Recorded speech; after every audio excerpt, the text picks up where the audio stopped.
Now, for those who joined us for part one and are joining us now for part two, thank you very much.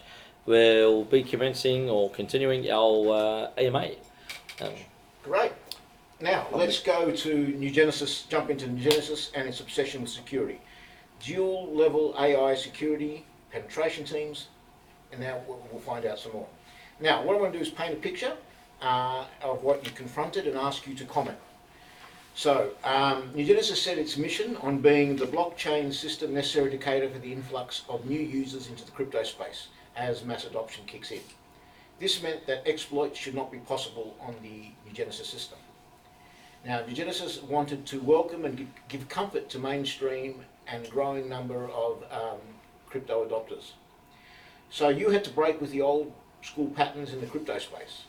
You believe that, for example, lost mnemonics should not be a concern that prevents a new user generation enjoying the benefits of our revolutionary tech. Likewise, hackers should not be able to effect an illegal fraud. Those gains should be burned and restored to the user. In this context, NuGenesis' obsession with security began. Another thing is the NuGenesis dual AI level security. The internal AI Navis ensures the randomness of validation nodes and overall internal integrity. The external AI, Reactor, correct, being the best available in the market, focuses on external threats. At the same time, you're up to 65 penetration teams at one point, testing for weaknesses in the system. So in this context, can I invite you to comment on what security you tried to achieve to give comfort for those coming into the crypto space? all right. Before we answer this question, can we context to help started the idea of AI? Okay, so let's just give a bit of context. Let's go back to when we first started. We were looking for a system which basically could be enterprise, right? Could actually have transactional speeds at the time of over 100,000 transactions a second with having no limitations. So we faced a lot of issues with people and the ideology of proof of work and proof of stake being the required or necessary proving system or validation system. Absolutely. Or consensus system. And this is where the idea of, okay, if people need further trust, why don't we build an AI? I mean, we all know AI is AI, right? There's no argument about AI not cheating. There's no argument about AI doing anything other than it's taught. So let's just be very clear. So we thought, let's add AI. For the first case was only for the validation system. So we wanted to have AI sitting down, watching the validators and sitting on the nodes and watching everything that was happening as sort of validators. So if there was two things, first of all, to maintain that if there was an attack on a validator, the AI could pick it up and turn off the validation system or turn off the nodes. Right. Second, so the AI can monitor exactly what's going on in the network and ensure there is no corruption, no fraud, no cheat, no hack, nothing else. But then it got more than that. I mean, then we realized the AI could be utilized for the KYC and the AML process. And then we went further to the AI looking at, I mean, even the toggles that you guys created and the analysis. I mean, we've even got AIs doing price predictions. I mean, there's a lot of technology that you guys aren't aware of yet. Core tech investment in our platform. Correct. So we've got an AI, and I'll let Louay speak a bit about the AI and the AI process, but you know, we don't only have a dual layer AI on the blockchain, we have many forms of AI being utilized in our network. So Louay, do you want to start by giving a small introduction about AI, what it's doing in our network? I mean, I'll hand it over to you and Lee take over. Absolutely. Thank you very much again. So yes, with respect to AI, basically, we have moved from one core component to another core component on the actual platform, and incorporating AI technology, basically, from as you mentioned, basically the actual monitoring, the protection of the node validities, the node operational aspects, and to ensure that nodes are not hijacked or are not hacked, etc., etc. AI plays a big role there in protecting the actual integrity of the overall blockchain ecosystem.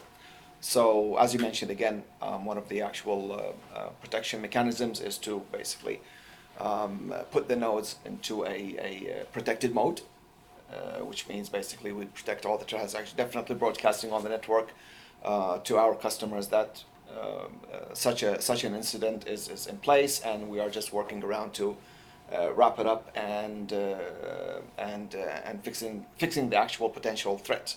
That's one of the core implementations. and that required a lot of machine learning, basically, as you can, simulation and machine learning, and we got very good results on that aspect. Then AI moved on to play a big role in our compliance system, in terms of document validation, in terms of checking the integrity of the documents, making sure the actual sequence of documents that the KYC process requires, they all tally together, they make sense, they're related to the same individual, plus the analysis that gets done by AI. And one thing that we have also incorporated is the ongoing monitoring. Correct. And this is a big thing where AI is working 24/7 in terms of performing a lot of monitoring aspects to ensure that the data integrity is maintained, and if there's any sort of issues that occur on the platform, AI will tell us. Definitely, as you mentioned, you did mention a very brilliant aspect, is that the more you teach it, or the integral part of teaching AI is how AI is going to reflect back in terms of performing artificial intelligence. So with that in mind, basically, this AI analysis system, one of the brilliant things that we have achieved is that AI itself will inform us where it needs to enhance, where it needs to learn more, where it needs to learn more aspects and all that about the operational aspects, the responsibility that AI takes control over our platform. So the way we thought about things, the way we implement things, is that we don't only put trust in AI. Oh, sorry. We do put a level of trust in AI, but we also cater for the false cases. We also cater for the cases where AI is not being able to capture new normalities, we can say, because as much as we can train it, as much as it's an evolution system, it evolves all the time. So here, with that implementation of the AI continuous analysis, we benefit from it as management team and as people who monitor the network, and also AI teaches us or tells us where it needs to be enhanced. Yeah. So that's a very important Now, thing. I just want to make it very clear, this is just the AI, this is just NuGenesis. Yes. Right, NuGenesis is NuGenesis Artificial Validation Intelligence System. We have many forms of AI. Actually, in fact, we will speak a bit later on about the preservation protocol and the resurrection protocol. Correct. All both different AIs, and all both AIs learning and adopting, but this is not on blockchain, this is for the meta realm. Correct. Right, so our techno, especially with artificial intelligence, our company utilizes AI in almost everything we do, and we plan to utilize AI much more going into the future, including with our blockchain solution, or our what we call the speed equation solution. So, we are we're very focused on artificial intelligence. At the moment, we are looking at building, and then I was going to the next question, new tower, and the new tower is a robotics and artificial intelligence tower, and full of staff that specialize in artificial intelligence and robotics. And also I want to mention, with the inclusion of the industry on utilizing artificial intelligence in our space, the more intelligent people we have on our team, AI does not mean that it's going to take over and reduce that aspect. We always build the core, integral part of people who are very smart, innovative, and basically arrive to our employment space with good research, good tactics in terms of technology innovation, and they remain with us as long as they can maintain these positions and also take the NuGenesis platform from one level to another. Excellent. So we know, for example, that AI can make decisions faster than a human can possibly make. So by the time you read and analyse, say, a news item, it takes 1 to 6 seconds for a human being, and an AI could do it in microseconds, nanoseconds, right? So it liberates, for anything routine function, it liberates the human so that they're free to make proper decisions, more qualitative decisions. Now, so you've seen it in areas where it can identify suspicious activity. Correct. Yeah, hold on. Wire manipulation. Yes. And it can even predict the price of a coin based on the sentiment faster than it's possible by humans. Of course it is. Correct. Yeah. So Correct. tell us about this. So it's talking about the Fishy protocol. Now, Absolutely. guys, these names, again, we give the ability to our developers to name a lot of these protocols. So And they take pride. They take pride in that. So we actually love the idea of them naming these protocols. We support them. So we call this the Fishy protocol. So something fishy. Happens. So, Lloyd, do you want to start talking about it? I'll take over. Yeah, no, cool. That's great. Absolutely. So look, I mean, again, AI plays a big role on our compliancy level of things. So it's transaction monitoring, basically. So monitoring spikes in certain aspects of the transactions, and also monitoring transactions that are destined to cause a price shake. What do you call it? So dump schemes, dump and buy schemes. Yeah, I dump don't and know buy if schemes, many basically. people know what a dump and More a industrial dump and pump scheme terminology is. from us. Yeah. Sorry, pump and dump schemes. So we've actually got the Fishy protocol, the AI, sitting down monitoring the system completely. I mean, the whole network. And what it does do is it looks at people and the way they utilize the system. So let's just say a whale decides, you know what, I'm going to buy $10 million of NuCoin, and then all of a sudden I'm going to dump all that NuCoin in one go. Me and my mates are going to get together. We're going to wait for the NuCoin price to drop at least 40, 50% less than what we bought it. Then we're going to rebuy it, and then we're going to make sure that the coin goes back up. Now, the unfortunate thing is, it happens. It's actually what happens in the real world. It's I a mean, practice that's it been is. happening. It's a very common practice, especially pump and dumps when many people come together just to lift up a price, and unfortunately, the last buyer is the guy that ends up losing a lot of money. Right? So we've got protocols in place to protect people. We've got protocols in place to ensure that a whale doesn't come into our system and decide to manipulate the prices. All right, they can put a ban. So what happens is it turns off their KYC. By turning off their KYC, it actually stops them from trading. All right. Correct. Now, and that then we speak obviously to the person and the variable limitations of transaction limits at some Correct. point. So Yeah. that's all dynamic. Now, we aren't talking about the normal trade. We are talking about when someone abuses the system. All right, so you're free to use the system as you wish. You're just not free to abuse the system. All right, and there's one thing that everyone keeps telling us about the issue of money. Guys, if you're a crook, do not use our system. Let me be very clear to you. All right, if you're a criminal, do not use our system. You do not want to be on the NuGenesis network if you're a crook. If your money isn't legit, if you're a drug dealer, if you're just pushing money from one area to another, if you're trying to wash money, you do not want to be in the NuGenesis network. The NuGenesis network is to help people. The NuGenesis network is not to help criminals. All right, so we have systems in place to protect users. We have systems in place to report users. All right, so very clear about that. If you're a criminal, this is not the system that you want to be on. All right, so keep very far away from the NuGenesis network. Absolutely. Because at the end of the day, you're going to be caught, and you're going to end up basically in a situation where you cannot transact, and your acts will not be accepted by the network, blocked from Correct. a lot of aspects. And Basically, ultimately, people say, aren't we worried about hackers? And- Look, can I just make something very clear? We're building something to innovate, to help. Right? Most of the people that we know, most of the hackers we know, are very proud of what we're building. And I'm pretty sure most will continue to be proud of what we're building. yeah. Now, saying that, if you are a hacker who's just out there to steal money, to steal crypto, don't bother.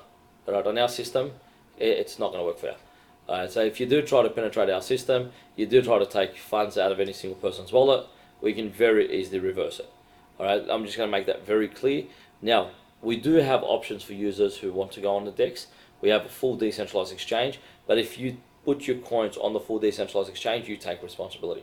Right now, all our network is decentralized. I know we do have some parts of networks or some networks we built that are not decentralized. Now, we aren't a one network, we aren't one blockchain, so we have many types of blockchains, many types of centralization. So the argument of being decentralized, segmented, approach. Yeah. So anyone that wants to argue about being decentralized, centralized, guys, that's nothing. All right, we can give you a centralized blockchain. We can give you a full decentralized blockchain. I mean, we've got, from what I understand, one of the fastest, the decentralized full exchanges that currently exist on the face of the earth. Yeah. All right, so we have every option as possible. The argument of being centralized or decentralized is not valid in our system because it comes up to the user and where the user wants to put it. You want the security of part centralization? We have it. You want the security of centralization? We have it. You want the full security of decentralization? It's up to you guys.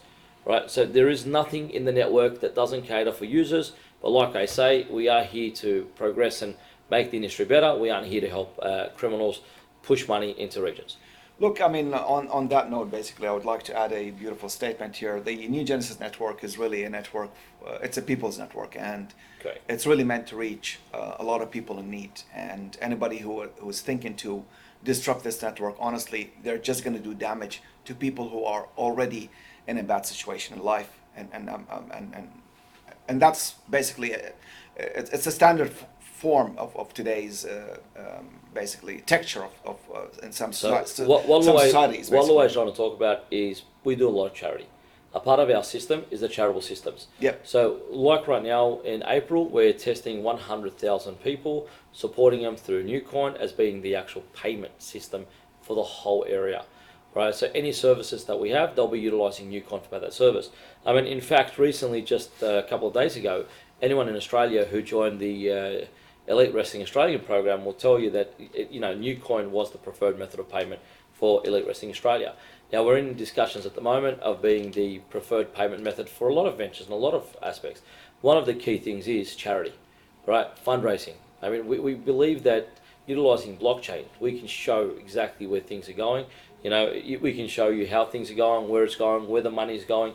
So we can keep a track of your fundraising. We can keep a track of what's happening. We aren't doing the fundraising.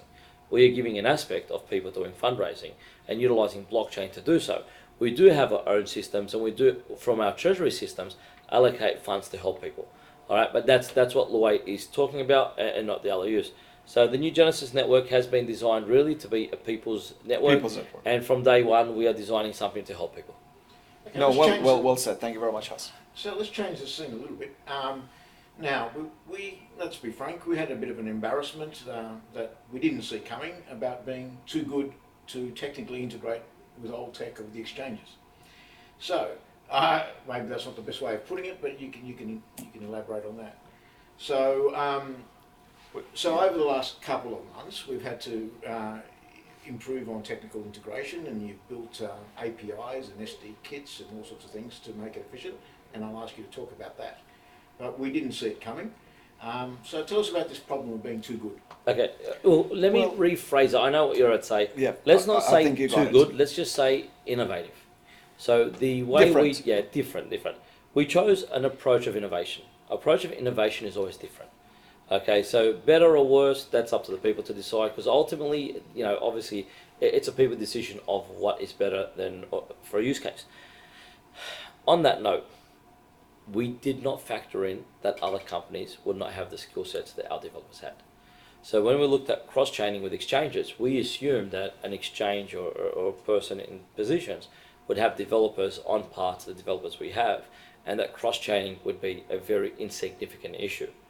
Now, what we failed to see that, unfortunately, what we consider cross-chaining may not be what they consider cross-chaining. Right, so it's a very, very different part on a technical basis. We hit a lot of hurdles. I mean, right now, even with service upgrades, Probit was one of the guys we should have already been on. Right, Probit should have been on from January. I mean, even late December. It was in late December, and we shifted over to January. And we were very clear with these guys, giving them the code, giving them everything, explaining to them what we are. We aren't. They just assumed because the blockchain that we used to connect to them was a substrate blockchain, that it was a Polkadot chain. I mean, the worst thing for anyone working with us is to think that our technology is, in any retrospect, close to Polkadot or any of the other substrate frames. I mean, it's just completely, I won't say idiotic, but it's completely wrong to suggest that one chain is like the other. So what happened was... Very well said. Yeah, very well said. What happened, we explained it very well to them. We explained it very well. I mean, me and Luay had a very extensive meeting to them, but they haven't seen the level of technology or level of... Can I just add one small element here? Right.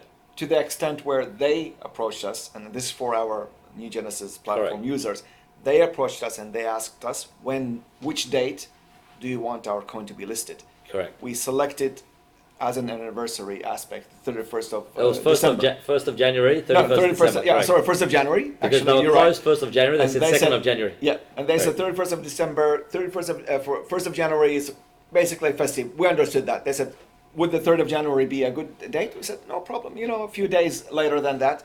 And based on that, we did run a campaign. And unfortunately, Correct. that did bite us back unintentionally.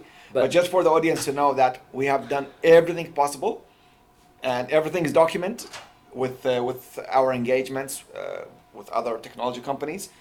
So we pretty much record everything. Everything is based on evidence, but we do want to say that unfortunately out of our hand, and I'll just push Now, back to us.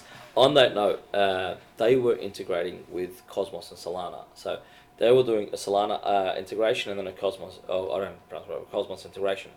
Now, their servers are still not stable. So when I say not stable, this is internal, it means that they have to wait for a period that once the integration of the earlier mainnet chain is stable to integrate the next main server. Which is a standard practice. Now, that's a good standard yes, practice. Correct. It's a very good standard practice, but NuCoin is the next mainnet that's going to be on Probit. Now, we don't blame Probit in any given way. I mean, the problem is not the naiveness of previous. They haven't had someone approach them. I mean, this game is marketing. Let's be honest. I've never seen a bigger marketing industry than this crypto industry. I mean, in fact, in early days, and everyone knows in our company, we refused to let any of details go out in terms of marketing because we realized, I mean, there's no substance to this industry. I mean, it's probably 5% substance and 95% marketing. It was what we didn't want to become. We didn't want to become marketers. We wanted to become the innovators, the tech hub, where you want to come.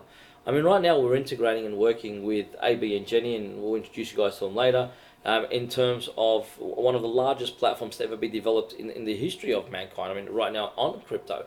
And we'll go into more details now. And I can tell you now, and they'll explain to you. I mean, one of our strategic partners. Yeah, we're able to integrate from start to finish and get everything up and running from the blockchain system within 30 days. I mean, there's no one else that can do anything like that. And we aren't talking about we're talking about proper treasuries. We're talking about proper treasuries. We're not talking about a promise from someone to deliver. And we personally like the crypto space, all right? Both of us are crypto enthusiasts. So we don't like saying Cardano promised or anyone promised or Solana, and they haven't. What we do say is we've actually delivered, right? So we aren't going to attack anyone and say they promised, they didn't deliver. What we will say is, yes, we have problems. Yes, we have issues we've still got to fix. But the ultimate thing is the back end of our systems are brilliant. They're all delivered. Our blockchain is incredible, right? Our blockchains, I mean, everything, our wallet systems, our swapping systems. Most people don't even realize when they use NFT City, they're able to swap NST to NuCoin. That's pure pegging system. NST is pegged 1-to-1. Do you understand what a 1-to-1 pegging system is? All right, everyone talks about USD, all right, USDT. USDT is not a pegging system. We have a blockchain which is able to take, or a system, able to take a full peg. So let's just say you've got $1 in your bank account, it will mint one coin, which is equivalent to $1. If you've got $1 million in your bank account, it will mint 1 million. If you remove $100 out of that bank account, it will burn $100 worth of that token. We are talking about pure minting, pure swapping. All right, a lot of the systems you see right now, because it's not explained to most people, this is R&D for us. Right, that's the truth of the case. This is all R&D because no one's done it before us. But the systems are in place. They have been for a year. They have been. You guys have been utilizing them, not realizing what you're actually utilizing. So when we start to explain these things, you'll understand why they're so significant. Right? And everything that we kind of express basically comes in conjunction with a legal framework, Correct. and also comes in conjunction with a compliance framework. We haven't got an ICO. That's our triangular approach. We refuse an ICO. Do you know any coin out there or any system that hasn't done an ICO? We refuse to do an ICO. We will never do an ICO for any of our systems, right? We will give you what was delivered, and then it's up to the people to decide from there on in. Absolutely. We will not give you a promise to develop a blockchain to raise capital on something we can't deliver, nor will anyone else that utilizes the NuGenesis network, right? This raise capital to build technology is not allowed in our system. We don't believe in raising capital to build technology. We will support people to build the technology and support them to put their coin out onto our network. But we will not allow someone to utilize the NuGenesis network unknowing to the person who's taking it if that system's ever going to be built. I mean, how long has it taken to do something we consider very simple as a treasury system with other blockchains? I mean, Absolutely. we consider the treasury system to be one of the easiest things we achieved. I mean, compared to the technology, let's be realistically. It's not a big achievement for us. For us, it was something so small. But then you've got other mainnet users or mainnet chains, which have been 3 years, 4 years. And we're talking about dominant big player chains. We aren't talking about your smaller chain. All right, so very, very adamant that our company will always try our best. We always will be honest. If we fail, we'll tell you we failed. If it's our fault, we will say it's our fault. We will never hide from any truth. Now, we made a mistake and we basically had faith in an exchange saying that they will list us on a date. We did announce it. We do apologize. I mean, from everyone here, we had no control over it, but we do apologize. We decided from there on Brilliant. in never to fall into that mistake again. We will announce it when it happens. There will be no pre-announcements. We will not tell you guys next week we'll be listed. When we're listed, we will know we are listed. All right. We don't like to disappoint. We like to give a result. All right. We do not like to disappoint. And on that basis, we want to be very adamant that from here on in, we will only let you guys know when something actually happens. No, that's very thankful and thankful from you to go to that depth and express and words of expression. Actually, summarizing it on we only moral grounds is very important in our approach, basically. And I think we're coming up also now. very considerate. Yep, So very the last- considerate in terms of Sorry. So the last question is how you deal with trolls and those who cry scam every time something goes wrong. Now, it is an unfortunate characteristic of this crypto space that those who are true believers in distributed ledger technology will change the world are invaded by scammers. Scammers ruin it for everyone. But scammers are the least of the problems. The real problems we see are the trolls who cry scam every time something is announced. And we've seen that throughout the entire process. For example, the NFT platform that was receiving the butt of trolls, yet it was perfectly functional all the way through. Other chains don't seem to have it that hard for some reason. Tell us about your frustration and how you deal with trolls and those who cry I'll scam. start that. And you can take it from Actually, I think I'll leave that portion for you Yeah, because okay. you've dealt face to face in such situations and. Perfect. Okay, so let me just tell you a policy we have here. I'm the CEO of the company, and I like to actually, especially when it comes to trolls or people who are sending complaints, I like to deal with them personally. I always have. To be in the Ma- center Yeah, of no, that. no, I Absolutely, I which is like great. people. I like to be open. And now, the issue that we're having is most people that come in and create problems. It's because of past history that they've had. So we've said about this before. This industry is always 95% marketing, and the problem is most people don't go out there to do the hard yards to find out if this is a marketing or if it's reality. So one of the issues we had was the NFT platform. I mean, a lot of people came out and said it's bullshit. There can't be an NFT platform which is gasless, which is feeless, which can run at such speeds. But the NFT platform is live. The NFT platform has an explorer, which basically shows you the transactions occurring. The problem is most people are naive to the technology. They don't understand even what they're looking at. So they'll go on the NFT platform and they won't even recognize what they're seeing. Most people, who out there knows what the explorer does? I mean, you guys know on NFT platform, we're a layer 1 NFT platform. If you go on our explorer, you can see the transaction occurring on the blockchain. All right, do you understand the significance of that? We aren't talking about a layer 2 solution. We are talking about layer 1 And blockchain seeing- transactions. So on that note, seeing also a thumbnail of what was Correct. purchased and what was sold, basically. Correct. In terms Past of history, transactions, past thumbnail. history. I mean, this is the prototype. This is not even the final version that we're bringing out. Correct. This is the beta version. This is beta version 2. If you see the final version, of course the final version is a lot more advanced. This has been limited to use. And this limited use case is much more significant than anything out there. Just imagine, I mean, just use your imagination. If this is the beta, just imagine the full version. The problem is people are not taking the initiative. So these guys that we're discussing, there's only a handful. I mean, there's only 4 or 5 of them. It's not a large group, right? But they're not taking the initiative to actually go and find out what is real and what is not. So we tell them, guys, it's very simple. Just use the Explorer. And then what we've done also, we've connected the Explorer into the Polkadot Explorer. So people who have no faith in an independent Explorer are actually able to go on the Polkadot Explorer and actually make the checks to the Polkadot Explorer as well. So I found the issue with and it's not more the trolls, because the trolls are very different. The trolls are there to damage reputation. They don't care about the crypto space. And most of them won't know nothing about crypto anyway, because nobody who's a crypto enthusiast or an NFT enthusiast or a digital asset enthusiast or a blockchain enthusiast would ever attack a crypto or fintech company or a company developing technology which is visible. All right, we aren't talking about marketing, we're talking about visible technology. The problem is the people that are attacking are the naive people who don't understand the industry, who most likely have friends in the industry and they want to say this is fake, you're being ripped off. I mean, come on, Bitcoin came out. What was the first thing about Bitcoin? 7 years ago. I remember 7 years ago having this discussion about Bitcoin. 7 years ago. No, me personally, I remember 7 years ago, not even when it first came out, 7 years ago, having a discussion about Bitcoin Where my family and friends, because obviously I followed crypto and I was trading, were telling me that this is all, excuse the English, this is crap, it's all fake, it's blah, blah, blah. And even today, I mean, how many people do we meet today and say digital assets are all fake? All right, so this is natural for evolution and natural for our industry. What is not natural is when someone does it out of spite. So someone who continues to attack a company or continues to attack a post. Now, originally we thought, you know what, let's just let them go, let them vent, all right? But it got to a point where it was out of idiocy. How can I put it a better way? It was out of, spite and not education. It was out of poor behavior or poor manners and not out of respect. So it was just easier to block them out of the channels. It's very simple. All right, but we prefer not to block people, even right now. I mean, I think we've only blocked 3 people since the channel, all our social media, all the platforms have been open. We've had three blocks, that's it. And it's very important to understand why. I mean, being mentally unobjective. Correct. But simple. In terms of the technology, which is unfair to the person, unfair to others. I think that's about it. I mean, it's not a huge issue. It was in early days when people were criticizing and the explorers 100%. went up. Once the explorers went up, it became very easy. I mean, you can just jump on NuGenesis, jump on NuCoin. The explorers are there. You can actually witness this stuff.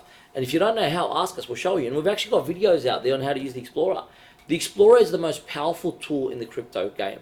All right, you can see what's occurring, how it's occurring live. All right, and again, guys, I know a lot of people don't realize this. NFT City, it's a beta version. What we're achieving in NFT City is unbelievable. Go in there, look at the explorer. NuGenesis, NuCoin. NuCoin has a USI palette, a USI attached to every single coin being minted. I mean, this is a serialized coin. We can type, when I say serialized, we can have a relationship between a serial and a coin being minted. Never has anyone in any industry that I'm aware of, a lot of projects may have made it earlier but never got out there, have done what we have been able to achieve. Correct. No, absolutely. 100%. Well said, Huss. But the support, before I finish, just because of the note, I have to admit we've had so much great support. I mean, a lot of you guys always contact us. I mean, you guys speak to us, and we love it. All right, we can call anyone. In our company, we don't have a policy of speaking to a staff. You want the CEO, call the CEO. As soon as we're free, we'll call you back. We always call back. Right? You want a message us. We'll always reply. And I can guarantee you, it is us replying. It is us going there. Now, obviously, the bigger we get, it's going to become much harder. So let's just be very clear of that. In early days, it was very possible. In the future, it's not going to be possible. All right, we're not even going to lie and promise that you're going to be able to, in the future, contact every single department. What we'll say is the frequent asked questions will be answered. We will have AI answer a lot of these questions. All right, our office is open. You want to drop by, drop by. We have no issue. Now, again, very clear, in the past, it was very, very possible. But right now, our networks are growing. I mean, we're over 1.5 million social media followers right now. Right, we're growing at a rate which is pretty large. I mean, we're at 8,000 users currently, or 8,000 plus on the NuGenesis, on the NuCoin wallet. And we're expecting really another 300,000 to 500,000 users within the next year. So once we get bigger and bigger, the truth of reality is you can't just contact one of us. I wish it was possible. I mean, what are we going to do? Sit down all day, take your calls? It's not going to be possible. But we'll put systems in place we'll to answer your questions. Absolutely. And whenever there's necessary, I mean, we'll be around, we'll ask whatever questions come through, and we'll try our best, but that's all we can promise. All right, so let's wrap it up, guys. We know we've taken a lot of your time today. We thank you very much for everything. I've actually really enjoyed these questions. I really appreciate these questions coming through. We will continue to do them until we have enough questions. If there is no more questions, we'll stop doing these programs. But until we reach a point where there's no more questions coming through, we will continue to do the AMA. All right, thank you very much. Well, thank you very much. Well done. And actually, just a final statement. Thanks to our NuGenesis platform audiences for giving us this opportunity to share all the good deeds and share all the good technical values with them. And we're always here for you. Thank you very much. Thank you.